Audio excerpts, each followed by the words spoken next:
And it was those 5 little words that I was like, I don't have an answer for that. I felt seen for the first time. All of this beautiful stuff came into my life because I was willing to take disciplined actions, and not just for a short period of time, but I was willing to embrace them as part of my lifestyle. Do we really have to go through that pain? Like, is that part of the process, or, is there another way? The mental health benefits of strength training are unbelievable.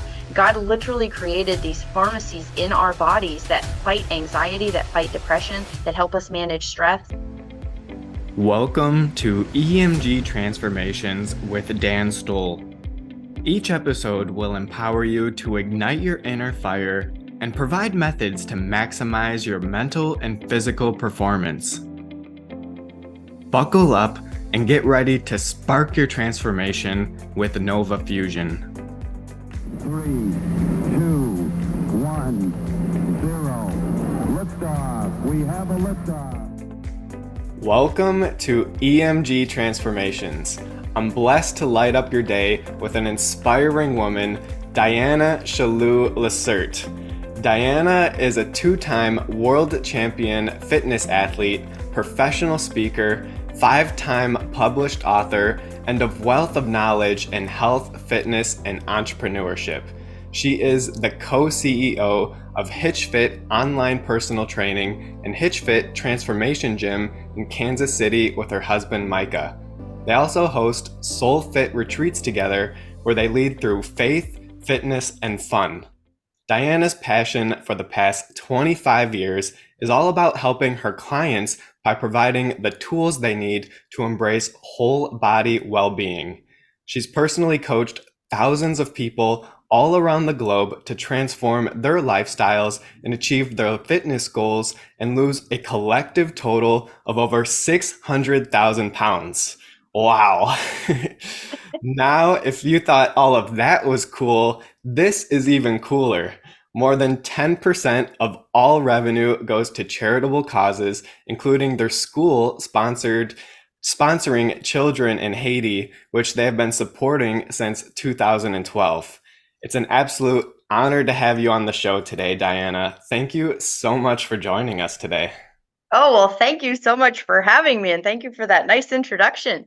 I know I'm feeling pumped up over here now that we're getting this going. And as I mentioned before we hit recording, like, we see all of these successes as I just lined up here, but as we peel back the layers on all of these successes, whether it's anybody out there, they had to go through these trials and tribulations to get to those points. So I would love to spark off this conversation here with your backstory and some of those early experiences and struggles even that shaped you into who you are today. Yeah, I love that you do that because it's so true. Like, we all just come from somewhere, and it's like, you can see those things, but it's like, man, there's a root to all of them. And so for me, I grew up in Vermont, so very small town, very kind of humble beginnings, and loved growing up in a small town, and loved growing up in New England. It was absolutely beautiful. I tell people something that is a little surprising when they know me now. I was an extremely shy kid. I was painfully shy, like, to the point where in high school, if you would call on me in class, I would have a panic attack because I was Mhm. so nervous to, like, it was probably just fear of what people would think, and just insecurity and lack of confidence. But I was incredibly shy kid, and which, now people are like, what, like, that's crazy. I'm like, no, true story. um I have a really fun story that I like to share, that is one of the pieces that pushed me from a place of lacking confidence into a place of having a lot more confidence in myself. And it was actually for me in college. My parents were divorced when I was in college. It was a really tough time for me personally. It was a tough time for my sisters. It was just a really rough patch, and I was 20 years old when all of that was happening, and just having to process what that meant of, like, my family no longer being together and what that was going to look like. It was, anyone that's gone through the divorce of parents understands, like, regardless of what your age is, like, it's just can it's a really tough thing to go through. So I was invited by a group of friends that actually went to a different school. They actually in New York to go to California for spring break. And I had never really been anywhere. I'd been to Maine, we drove up to Maine for family vacations, but I had not traveled at all. So this seemed like this amazing thing that I could go and I could do something and like get away from, kind of a way to just escape all of the stuff that was happening at home. And so even though this trip was not even at the same time as my school's spring break, and even though I had no money, so I was like, how am I going to pay for a plane ticket? And I figured it out. I was like, I'm going to say yes to this opportunity, and I'm just going to do it, and I'm going to go and see what happens. And saying yes to that was such a pivotal thing for me. So we ended up going to California. And one of the things that we did, which college kids do in California, was we went on The Price is Right. That was going to be our thing that we did. And we actually got rejected on the first day that we were there. We weren't there early enough, so we didn't make it into the studio. And I was so devastated because I had told people at home, I'm going to California and I'm going to win a car on The Price is Right. Literally, those words came out of my mouth. And so I was like, man, we got it. We got to be able to do this. So we got this really, really cheap. There was like, how many of us? There was 6 or 7 girls. We bought this really shady hotel room for the night that was near the studio. We're like, we're going to try again. We're going to stay overnight in this hotel. We crammed into this tiny hotel room. We got up super early the next day. We were some of the first people in line, and we got in for the taping. And guess who got called down to the stage? Guess who got on the stage and won a car on The Price Oh is my Right? God. Yeah. So it completely changed. You talk about moments in your life that completely change your thinking. That for me, winning a car on The Price is Right was a massive one. And it wasn't just because of winning. It was like I remember that moment, and I watch the video back now, and I remember exactly what I was thinking. I was thinking, I can't believe something good just happened with all of this chaos happening in my life. And I also was like, I felt seen for the first time, and I felt like, oh, like this small town girl from Vermont can actually go out and be seen in this world, and I actually can do things. So it sparked such a belief in myself that I'd never had before. And it kind of catapulted me into the things that came for the future. But yeah, I don't think everybody has to win a car on The Price is Right to have that moment. But for me, that was what God gave me as this, hey, I see you and there's more for you. So just like step up that confidence. Yeah, that's amazing. And first off, I would have never assumed you would be more of a quiet, introverted type of person knowing you now, but I was actually the same way, like never wanted to raise my hand. The social anxiety crept in and, it took over a lot of times as well. So I definitely feel you on that. And then hearing how all of this, it's almost like, I mean, this is a trendy word, but like you manifested that a little bit. It's like you were so certain that you're gonna be on The Price is Right. You're gonna be the one that gets called. You're gonna be the one that actually wins something there. Like you put all of that together in that strong belief. And so I'm curious, like with that transitional point, how did that belief in yourself start carrying over into other areas of your life? Yeah, it really I started doing things that I was scared of doing before. Mm. And I would say from that point on, after saying that yes, because I could have said no to that. And when I look back and I'm like, there was plenty of reasons I could have said no. And for me, it's like what I always think of it from a business, the from a business standpoint, is there's like opportunity cost, which is the cost of the cost of saying yes or the cost of saying no to something. What's the opportunity that we miss out on? And I think of how much opportunity I would have missed out on if the fear of not having enough money, if the fear of missing those classes at school, which I paid the money, I made up the classes, it was all fine. But I it really made me think differently about what I said yes to and what I stepped into. And it shifted my fears from being afraid of doing things to being afraid of what if of more afraid of missing out on what could be if that fear held me back. And I've literally led my entire life until since that time, stepping into things that like seemed scary, but I was like, I would rather do this and be scared and see what happens, because first off, then I'm not scared of it anymore if I do it. But two, I'm more afraid of getting to, whatever age or whatever time of my life and being like, what if I had said yes to that? Like, what if I had stepped into that? What if I had just not been afraid and done that? So literally, I've lived my life of, if it was moving, if it was just doing something. This conference, we just hosted our first conference. That was a huge, scary thing for me to have to figure out how to do a conference.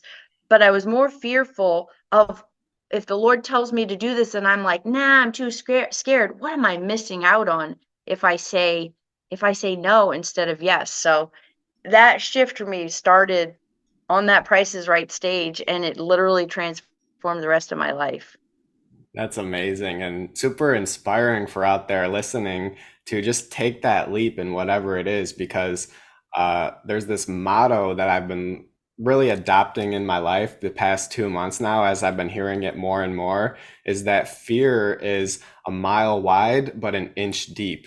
And so we're going to have all of these, anxieties of what could happen, these fearful thoughts that prevent us from taking any action. But when we take that first step, we're like, oh, this is just an inch.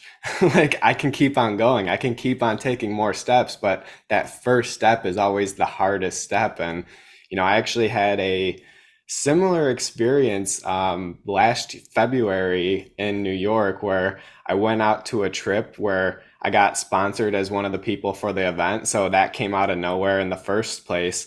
And so then I had to figure out my flight off of like a week and a half, 2 week notice going to New York for my first time. That was all like just figuring it all out on the spot, and very scrambled for someone who's not like a seasoned traveler or anything like that. So I'm figuring all of that out, extending my trip, finding someone to, I'm like, hey, do you know anyone that has a spot in New York that I could, stay with them a little bit or something, or they're out? Ended up finding a really nice spot. And, after all this event, I actually met Heather Monahan, and she thought I lived in New York. And she goes, hey, I'm going to this NBC studio on Tuesday. This was on Saturday. She goes, I'd love for you to join us there. And I told her, like, I'm going to be traveling home. But then she gave this inspiring speech, and I'm like, I gotta do it. So I'm like, hey, I'm actually gonna be in the area. And so I flew back home on Sunday, came back home on Monday. It was like I couldn't change my flight or anything, but that was all this really scary bet on myself that I had to do. And we made it happen. And that day was such a eye-opening experience. Like, I got to the studio before her, I met her there. Like, all of it was like a little, it was my first time meeting her. So I was like, is this actually going to happen? Am I just doing all this for nothing? But I just kept on pushing forward, similar to what you did with The Price is Right. You made it happen. And, that shifted my belief so much, just like it shifted your belief to know that, hey, things typically happen better than we can imagine. And instead of thinking about all of those things that, could happen that are fearful, why not just flip in the script and go into that positive side? Because it's a much more exciting way to live. And then you're going to be more adaptable and more willing to, take those first steps. Yeah, that's such a cool story. And literally, it's just that same thing. So now that you've done it, like when those opportunities come again, like you're not like, and now there's less fear. So I always just tell people, like, the best way to overcome fear is exposure. When we're exposed to those things that are fearful, then we're like, oh, yeah, I don't actually have to be afraid of this, and I can step into this. And it doesn't mean it works out perfectly every time, but there's growth opportunities. If it doesn't turn out as you plan, maybe one door closes, another opens, but there's always something. So it's just, that's beautiful. And that step is probably going to open up so many other opportunities for you too. So that's so cool. Oh, it already has, and it's like the gift that keeps on giving. So it's like, you think about that, it's like, what if I didn't take that? Like, imagine how life would be differently. And it's the cost of inaction as well. Like, you're talking about that opportunity cost. Every yes is a no to something else, but there's also that cost of inaction of not doing it. And it's like, you got to weigh out the pros and cons here. And those are going to be tough decisions to make. Yes. Yeah, and cost of inaction. Our mutual friend Marcus Collius, he actually gave a great talk on that recently too, of just, yeah, what are we missing out on? People get to the end of their lives and it's not the things that they've done that they regret. It's the things that they didn't do. I mean, they show that over and over in studies. So it's like, man, we got to take that to heart and just jump on in. Yeah, yeah. So, as a two-time world champion fitness athlete, and we're talking about overcoming fears here, I'm curious, do you have any insider tips to developing that mental resilience and that just that overall mental fitness muscle? Because we all talk about the biceps, but it's the mental that really, that's the first place to start, in my opinion. Yeah, it's the first place to start, and I'll share a little bit about that backstory too. So, in my probably I started my personal physical transformation when I was 27 years old because I'd gotten into some really unhealthy behaviors. I was drinking too much. I was overeating consistently, and I was working in the fitness space. I was a personal trainer, but I was it was like emotional eating at night and binge eating and just just just too much, and my body was just headed in this direction that I didn't like. I was gaining weight really quickly. I actually had the opportunity to work for a cruise line for a full year as the fitness director, but on the cruise ship, it was the crew bar, it was buffets, and there's kind of a loneliness to working on it. People, it sounds amazing, but there's also a loneliness to it because people are in and out, whether it's the staff, the people that are there. So it's you kind of get lonely in that space too, which I was experiencing. I was experiencing a little bit of I'll never say I was depressed, but I was experiencing feelings of depression, and I was feeding those feelings with just way too much food. I was getting heavier and heavier and heavier. I had these dreams and goals of competing and being in fitness magazines, but every single choice that I was making in my life was pushing me in the exact opposite direction of where I said that I wanted to go. And so in 2005, it was July 5th of 2005, I call it my Independence Day because I had gotten to my personal heaviest that I'd ever been. I got off the ship. I was living in Texas and I was working at a gym there, but I felt like a complete fraud because I'm trying to teach people how to be healthy, and I had the exercise piece down, but my body is not healthy. I mean, my body fat was in a position that was over fat and obese at that point. And I had a friend come up to me on July 5th. I had gone out to McDonald's the night before. I drank a bunch of beer. So I came into the gym feeling bloated, feeling disgusted with myself. And luckily, a friend said to me, "Hey, Diana, I heard that you wanted to do fitness competitions." And he's like, "What are you waiting for?" And it was those five little words that I was like, I don't have an answer for that. What am I waiting for? And I literally that day, it was such a powerful mindset shift for me because before I'd been making all of these excuses of, oh, I just like to eat, oh, blah, blah, blah, blah, blah. I had all of my excuses that weren't getting me anywhere. And so I had that moment and I literally changed everything that day. I hired a coach. I actually hired two coaches to help me figure out nutrition. I hired one of the coaches that was at my gym to push me even more in my workout piece. I signed up for my first competition that day. I signed up for a show that was like 5 months away. It was like, and I was like, there's no going back. I am so sick and tired of having goals and dreams that I'm not doing the work for.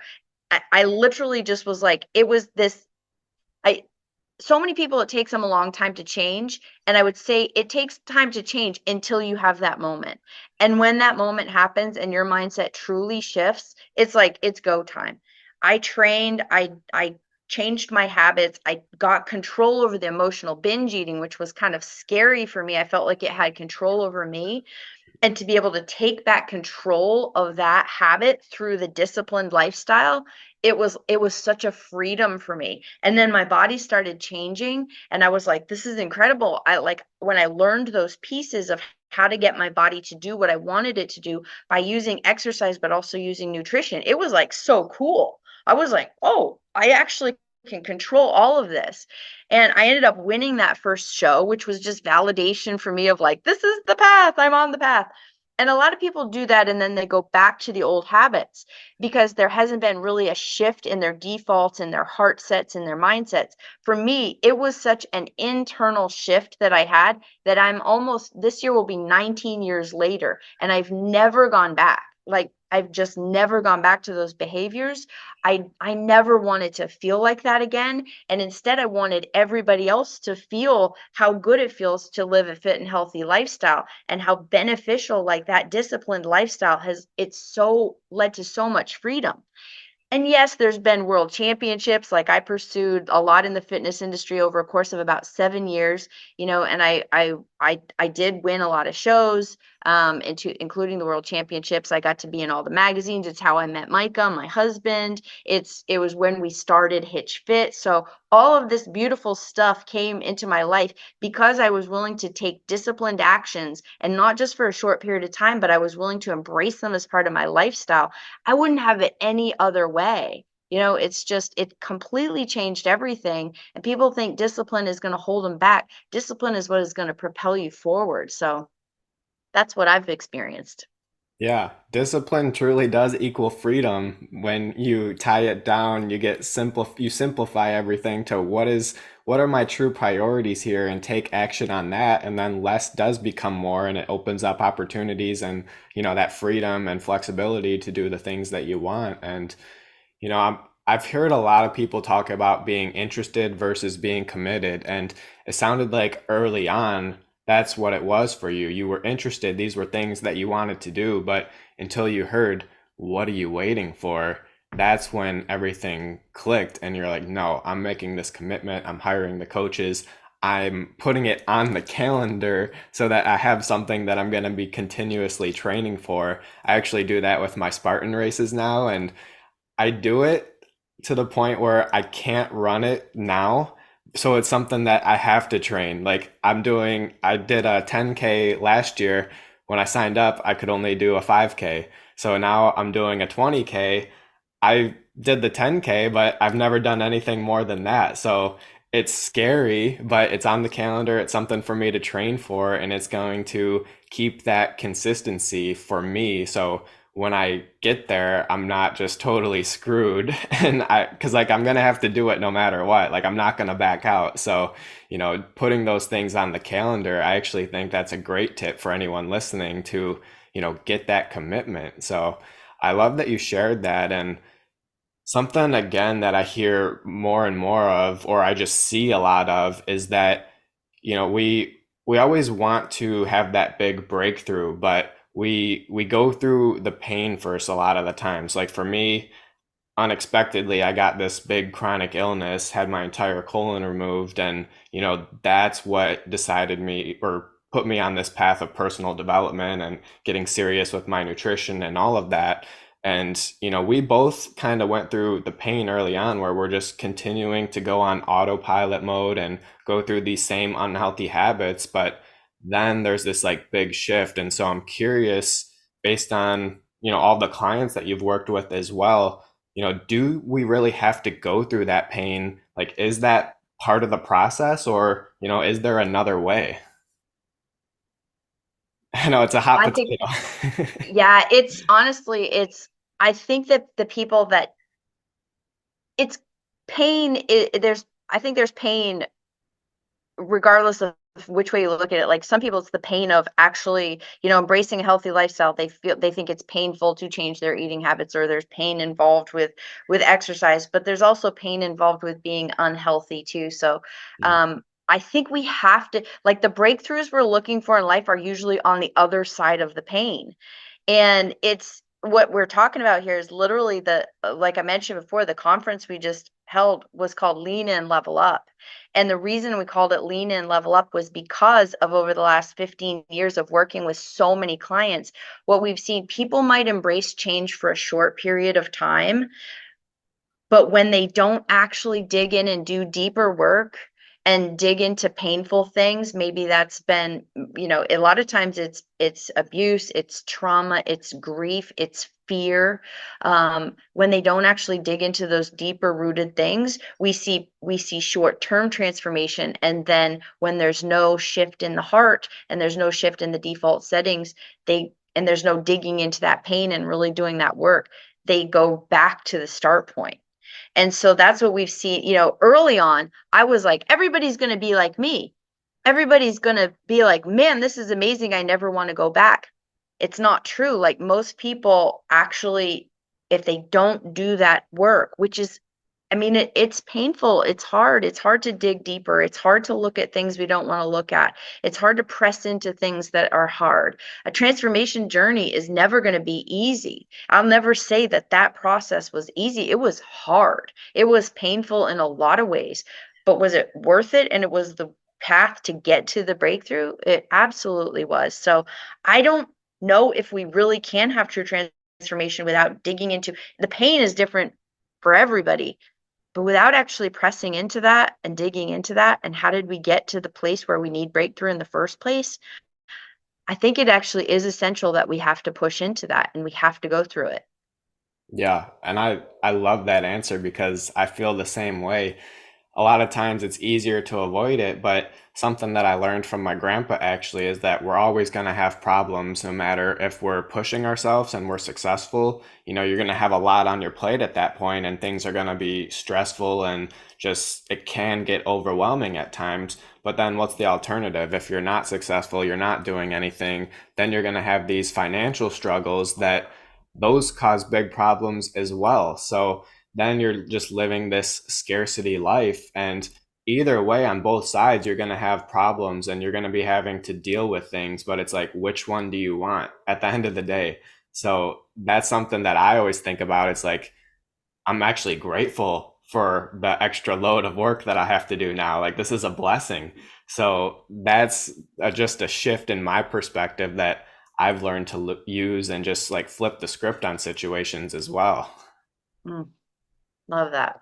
Yeah. And so now, like, with mental health being a part of all of this as well, like that's a big component of, especially being a businesswoman, being a professional athlete, like that comes with these pressures as well and these expectations. So I'm curious for you, how have you been able to maintain a positive mindset and, headspace in those high stress situations?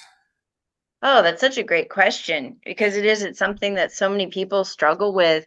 Um, for me, and what I believe are the keys to like our mental health, is it's it's our faith.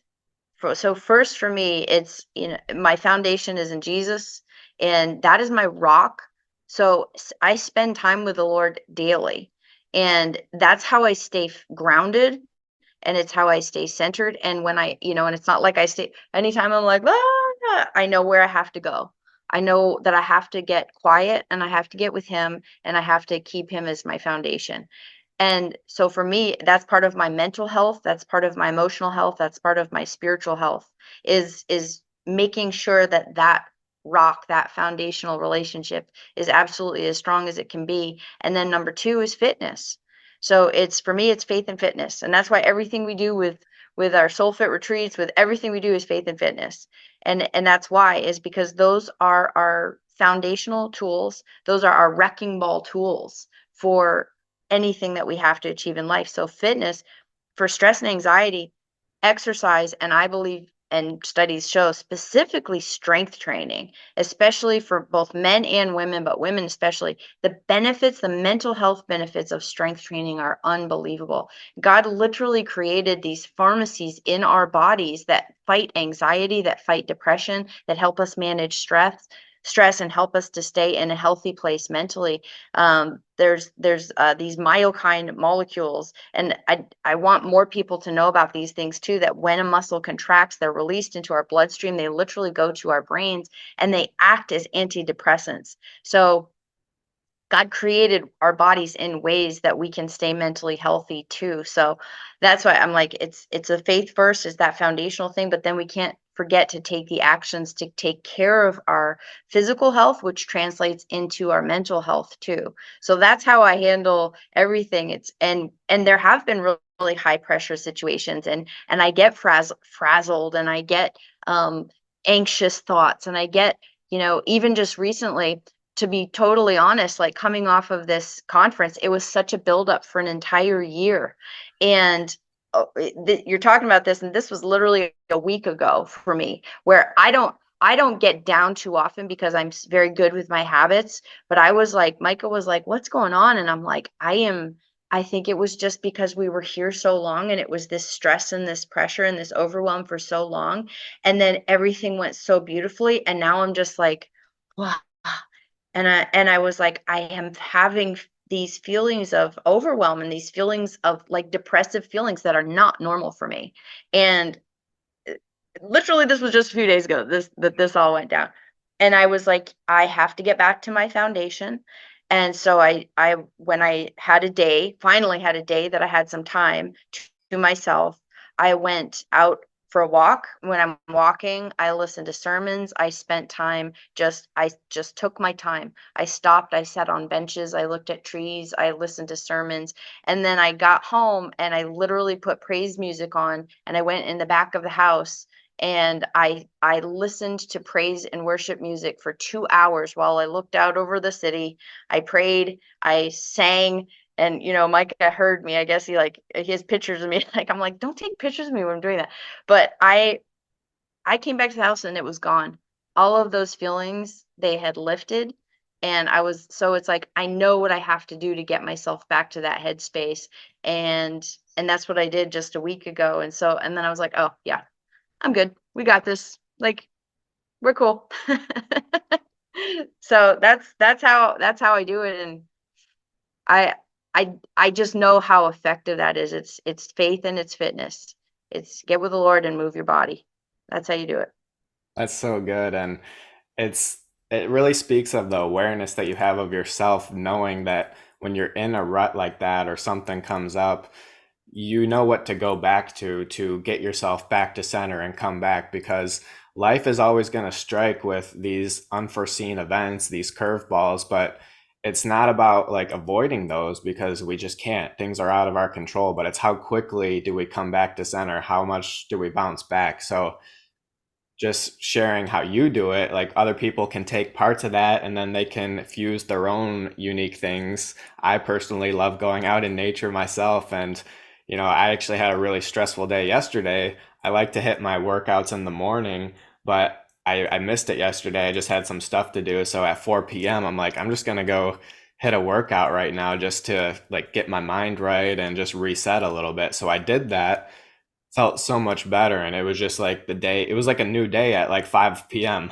So it was just cool to get that reset and have ways to just have in your toolkit. That's what I always talk about, is like when you're feeling this way, have a solution for it and then keep moving forward. You don't have to stay in that same spot for a couple hours, a day, a week. Like it can snowball on us sometimes. Yes, and I think it does for a lot of people. So that's so good. And it's just, those tools, and then you have to do it. Mm. Like when you're like, I know this is what I need to do, even if it doesn't feel good to start it, it's always going to feel good once you get going. And like you said, like strength training, if I'm ever having a stress day, I'm like, I just need to hit the weights. Hit the weights.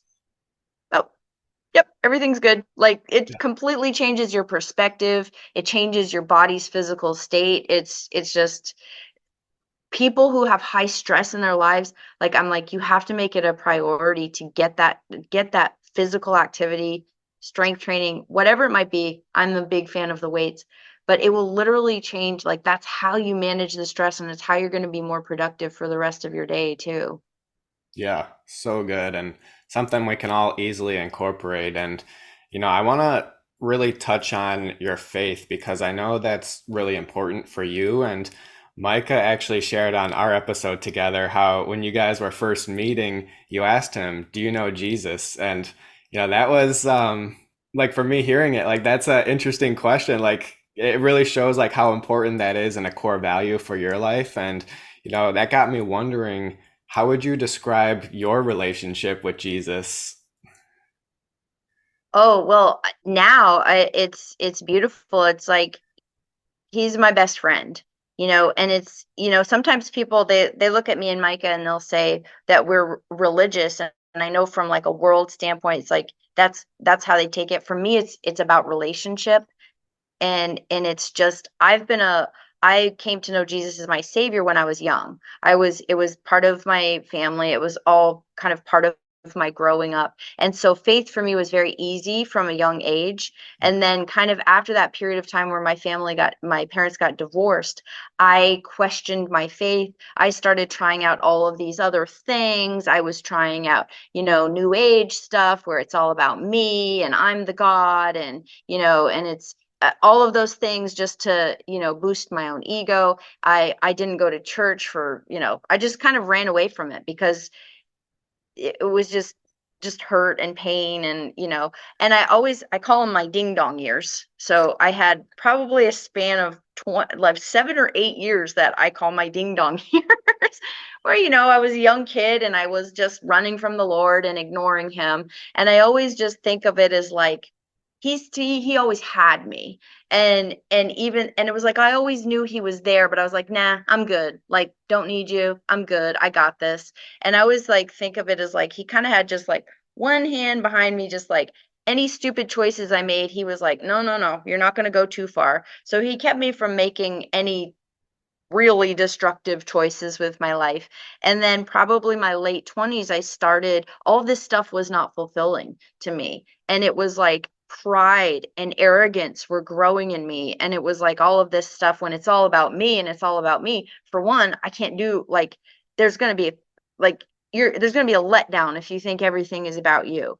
And he was just like, hey, I am right here. Like, you got to turn your eyes back to me. And so I started turning my eyes back to him. And I had dated guys that didn't share my faith. And it always ended in like, where's this going? Because ultimately I knew that that was going to be important for my future. So he just started working on my heart and just pulling me back and just being like, hey, I've got something for you, I have a path for you, I'm here for you, like, it's not all about you.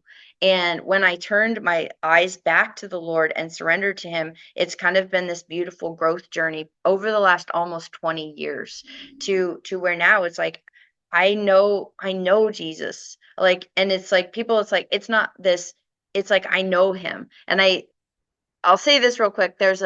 In the movie Elf, how Buddy the Elf knows Santa Claus, and he's like, so it doesn't matter what anybody else says. Like, Buddy knows Santa personally. So when he goes down and everybody's like, oh, you're crazy because you believe in Santa, he's like, I know him. Like, we're friends.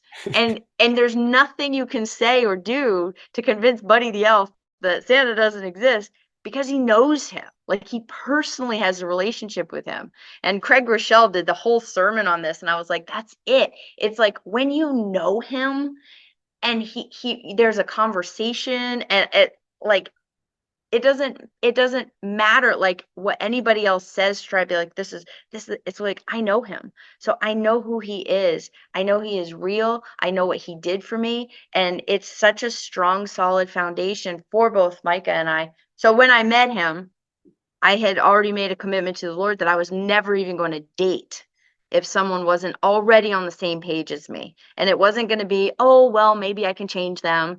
Like, no, like, foundationally, they had to be on the same page. So when I met Micah, I was like, ah, I like him. And I'm like, I got to know, because it's a deal breaker for me. And I, I don't want to even go there if we're not on the same page. And so, yeah, so within 24 hours of meeting him, I was like, gotta know. Do you know Jesus? And thankfully the answer was yes. And then we've been able to build from there. But yeah, thanks for asking that question. Yeah, no, I love hearing about it too because I'm 25 now, but I went through the first like 24 years of ding dong years myself, where I'm just constantly pushing it off, rejecting it. My mom, she always tried to get me into it at a younger age, but growing up with an alcoholic father, I always felt that the world was against me and that why would God put me in this type of situation? And it wasn't until the years afterwards where I was able to grow, mature, and be like, wow, this all prepared me for the next thing. If I didn't go through that, I wouldn't be as resilient as I am now to get through these challenges that were even harder to go through, like with my health situation. So I'll just look at it as a blessing in disguise now. But when you're going through those really tough times, like it can be hard to see how this can all be working in your favor. And you just go into this negative mindset. But for me, since it actually was that February trip in New York. Heather Monahan got me into faith and I got my Bible for the first time. And, you know, things have been just miraculously coming together since there. And I've been seeing exponential growth. And it's crazy how so many faith-filled people are in my life now, like you, Micah, Marcus. Like I almost got like a super trio team right there. But it's so amazing. And you guys are all just like sharing your faith, and it's getting me to think about things in different ways, and I'm just learning through being in proximity. Like I'm not necessarily having conversations all the time about it. I am on these podcasts, but I just like to listen and see how you guys have been doing it for 20 years, and just like what's that relationship like, because I always I hated the religion side of it. Like I would always just see hypocrites, and now it's like the relationship, that's what matters. It's the one-on-one to me. So I don't necessarily have to go to a church, as long as I read the book, as long as I just communicate and have that relationship. That's what matters to me at this stage in my life. So the more that I'm seeing that, that's a way to do it, like that's totally fine. There's no rules to any of this. It's just, having that open communication. Now it's like, oh, well, now I lean on them for this. I lean on them for this. And it's become like a foundational pillar, just like you have in your life. Yeah, I love that for you. And I just want to encourage you, just keep that leaning in. And it's just keep getting to know him better. And it doesn't mean, like, a relationship with the Lord doesn't mean that our lives are like peachy keen and perfect and nothing happens. But what it means is that we have this relationship and this rock and this foundation that even when there's storms, we get to have peace and we get to have joy. And even through storms and even through tough times, like, I have learned the lesson of surrender so much over just probably the last decade of my life. It's like, it's just surrendering things to him and knowing that the outcome that he has for us is going to be so much better than anything I can even dream up. And as an entrepreneur, it's hard for me sometimes to not be like, here's what I want, here's the vision that I want all these things to happen. And it's like he has to keep working on me of like, I see you, I put dreams and visions into your heart, but give them to me and let me make them how I need them to be. And it's like, I'm like, well, put it down, okay, surrender it. And then I'm like, okay, but I'm gonna pick it back up. Okay, no, I gotta put it down. So that's my constant lesson. And it's just this constant progression and journey. And I think I still have so much to learn and I have so much growing to do. And it's just, but I know him so well. And it's just I want I want I want you to know him better. And you're just on that beautiful path too. And I love that and encourage you to just keep leaning in and encourage your viewers too. Like, Yeah. if you don't know him, hey, why not get to know him? Exactly. Yeah, and the first step for me was to really surrender my doubts. Like similar to you, like I like more certainty. I like to know outcomes, and the idea of just surrendering in general, like I don't like that. Like I just have a conflict against that. So for me, just like last year, that was the first thing. I was like, okay, I'm gonna decide to surrender my doubts and just lean in. And whenever like a hesitation would come up, I'd think, that can't happen, or whatever the case, these doubts, I'm just like, nope, nope, we're not going to do that anymore. That's the old pattern. We're changing this. We're adopting a new story. We're having a new relationship, and we're going to think new thoughts now. And so that's just been the way that I've been doing it. And again, not easy at all for someone that just doesn't like to do those types of things, but it's been so helpful for me just going forward. And I truly do just encourage everyone out there to just lean in a little bit more, whatever your belief system are, just lean in a little bit more. Like you don't have to do this on your own. That's something that I tried to do for 24 years, and it's so much better when you just open up and you do this together. Yeah. Yep. I mean, that's the thing, is he's there. He's right there, Always. So get to know him. Yeah.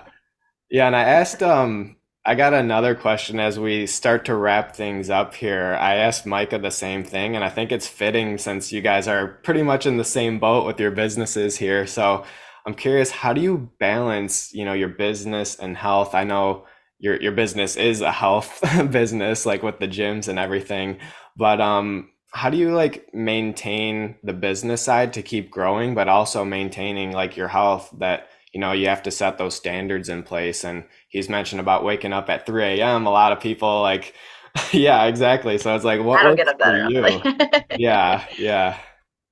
So I don't, I kind of look at it a little bit different perspective too, is like we have our foundational disciplines, like, and we know we can't function and do our best in anything else in our businesses, in our personal relationship if we don't have those foundational disciplines. So for each of us, I don't get up at 3 o'clock in the morning. That's his flow. Like I'm a little bit later. I'm a slower in the morning, but I have my time that is my devotion time, my workout time. But I don't look at it as like balanced, like everything's going to be just perfect and centered all of the time either. So I kind of think of it as, everything we do, it starts with our faith is like our foundation for everything that we do.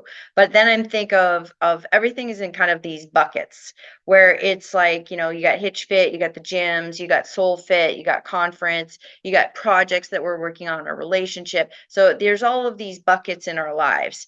And they're not all going to be the exact same level all of the time. So it's having discernment, which comes from our faith foundation. It's like discernment, wisdom from the Lord of like where does our attention need to go right now? And so it's kind of this moving of the buckets, like here's our thing that's pouring into the bucket. So it's kind of making sure that we're shifting these things so that nothing gets totally empty, because if something gets totally empty, whether that's our health or our relationship with each other or one of the businesses, if that gets too empty, if that gets completely dried out, then we're in trouble.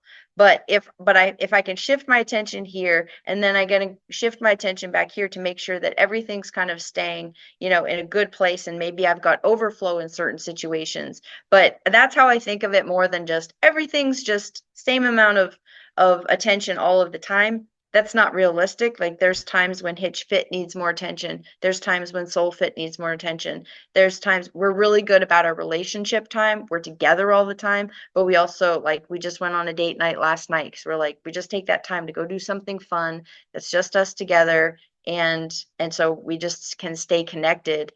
But yeah, that's how I see it, more as just a discernment of the shifting, so that we don't want anything getting completely empty in our lives. So it's just we have to make sure that we're keeping an eye on all of the things and just shifting the priorities where we need to shift them to. Yeah, and I think that's really smart because there's a saying that you're only as strong as your weakest link. So you mentioned how you're gonna make sure that no bucket gets too low because that can compromise, your entire system here. So that's such a good reminder. And just for me, like it feels like, or it seems like a lot just seeing how much you guys got going on, all your businesses, but then the way that you guys like systemize it and know that it is adaptable. Some things are going to require more time and energy than others at certain seasons and different points. So it's just being adaptable and knowing and having that faith, like, hey, God, what do we need now? Like, please guide us, give us the direction. That can go a very long way. So something that I'm looking to adopt more in my life as well is just get some more clarity and direction and know that, I don't have to do it all on my own. I can ask for the guidance and have, the best CEO up top up there. Yes, love that. Yeah. Yeah, so now let's talk about SoulFit's retreat real quick here. I'm curious, just for anyone listening, hear it for the first time, like what are these retreats about? And then what do you personally love most about them? Oh, well, so SoulFit Retreats is our newer business. It's the business that we do the retreats and the conferences through. And I feel like when I look at this as a picture, it's like we've had Hitch Fit for 15 years, where we've been working with people on changing lifestyle habits. And going through physical transformation, which we know also creates these mental and emotional transformations that happen within them too. And SoulFit is the retreats are a place where we actually just get to dig in deeper with people. We create these experiences that are faith and fitness is our foundation. Anybody is welcome to join us. Like we're just bold about where we are with our faith, but literally anybody can join us. It's not a situation where like everybody has to come in and believe exactly. Like we invite anybody to come in and be a part of this. We're always going to be bold with where we're at. So it's our faith and our fitness. So we work out together. We That's a big part of the retreats. But again, people come in all different fitness levels. Sometimes people are like, oh, but you guys are in great shape. And I'm like, well, we're supposed to be. Like, you wouldn't go to a financial retreat with someone who's broke, you know? so so we're the leaders, and so we should be leading with excellence in the areas that we're leading in. Um but so some people come in and they use the retreats as a means of, hey, I'm going to get in great shape to come to this retreat and lay that as the foundation for the future.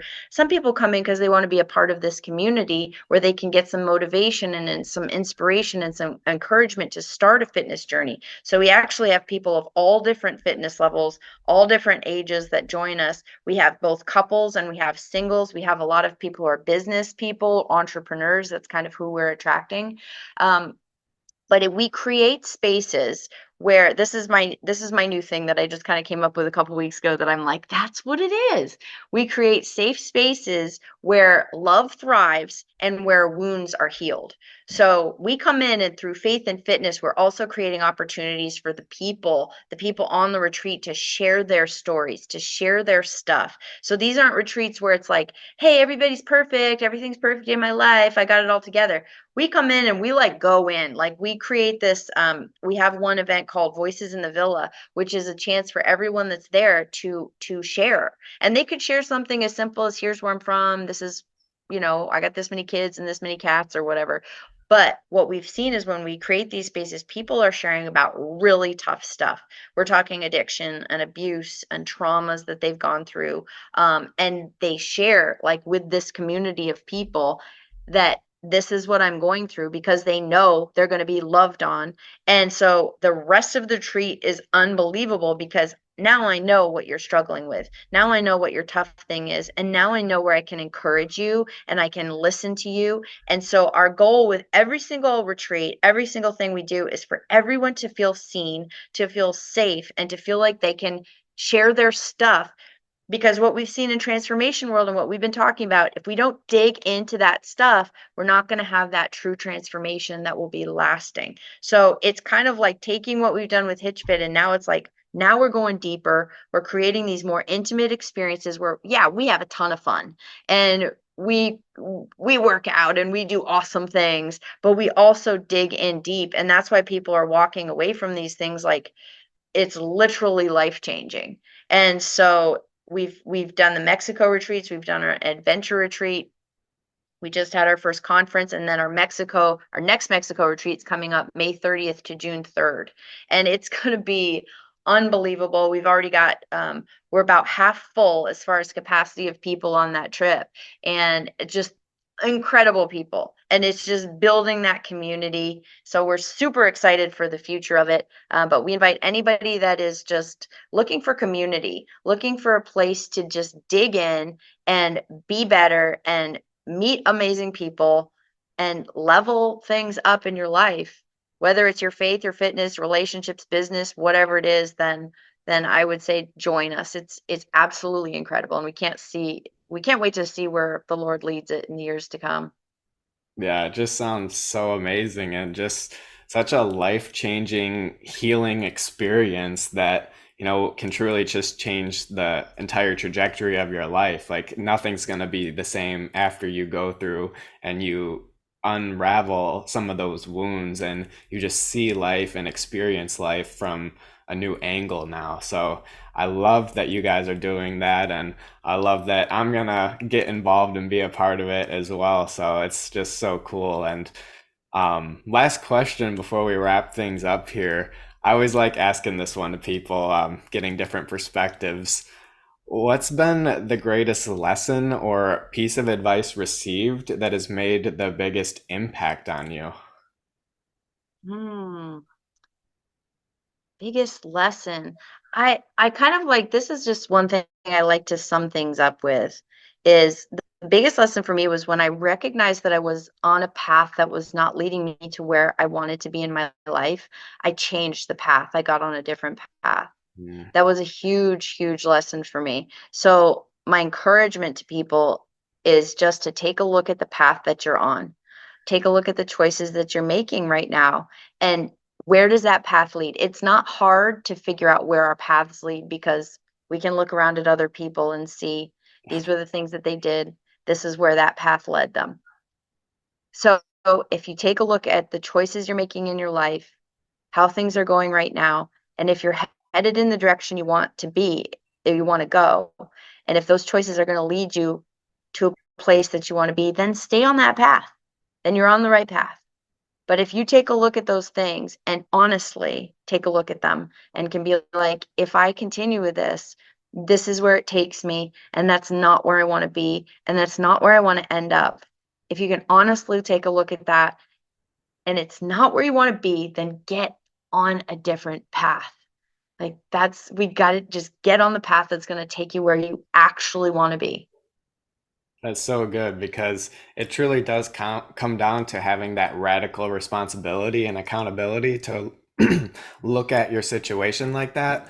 But then it's also very liberating to know that you have the power to just make different choices and change the entire direction that you're heading. So you guys can truly take that to practice. Just look at your life. What are the things you're doing? Where's this taking you? And is that a place you want to go? And if not, take some of the tools that you guys heard in this conversation and let us know exactly like what you guys put to place. I would love to hear. I know Diana would too. So definitely reach out to us to let us know like how these tools are, you guys are implementing them to transform your lives. And before we hop out of here, I would love to know how we can support you as well. You talked about the SoulFIT retreat. We got your books as well, so drop a book here so we can get involved more and just anything that you're excited about going forward. I think I would just encourage anybody, if you're looking for help with transformation, that's what we're here for.